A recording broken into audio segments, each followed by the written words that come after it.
视角看韩国富人区，看完只能说给人一种有钱但是不多的感觉。我是一个韩国电台记者，之前带你们看了我们韩国富人商业区的江南区。虽然首尔江南区是韩国大型企业总部集聚地，以及高端文化场和高端住宅聚集区，同时还拥有韩国电力 GS 集团、现代百货等以江南地区为中心的 KOSPI 200企业，还有像什么谷歌、IBM、丰田等国际企业的总部都在这儿，甚至就连娱乐公司如 FNC 娱乐公司、SM 娱乐、JYP 娱乐都曾在或仍在江南区设立公司。江南区的霞鸥亭更有整容一条街之称，聚集了200余家整容中心。虽然只有39.3平方千米，但是能容纳这么多东西也是不容易。不过可能是人多企业密，所以那里的环境卫生呀就非常的不咋地，再加上韩国街道上的垃圾箱少得可怜，那就导致垃圾更是随地丢，痰随地吐。不过我们有个优点，那就是虽然自己不咋地，但是还可喜欢说别人，连人家上海的卫生我们都蛐蛐儿，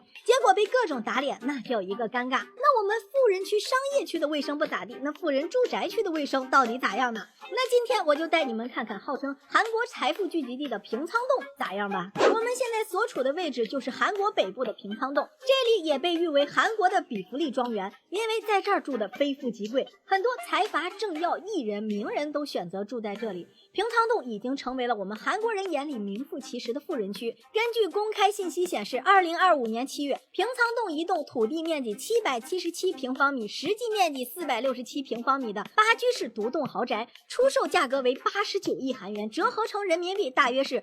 4558.49万元人民币啊。而平仓洞被称为富人区，可不是近代才有的。平仓洞自古以来就是两班出身的上流层居住的地方，在这里有些别墅里甚至还能看到韩国著名的旅游景点，比如从曹勋炫位于平仓洞的家就可以看到兄弟峰。虽然兄弟峰大峰海拔463米，小峰海拔461米，但是已经是我们这儿为数不多的高山了。虽然这里几乎没有平地，上下都得爬坡，而且附近也没有地铁，交通基本都靠公交或者打车呀。但是这儿的富人那都是家家有车，所以根本都不怕。恰恰也由于这里的交通不便带来的私密性，能相对把有钱人和穷人分隔开，所以这里成为了一个相对隐秘的富人区。再看建筑风格，每一家都是独栋小别墅，按说那一栋栋的都是价格不菲，但是建的那个风格呀，感觉就跟广东农村的自建房似的，甚至有的还不如人家的自建房，给人就一种有钱但是不多的感觉。但是不得不说，确实贵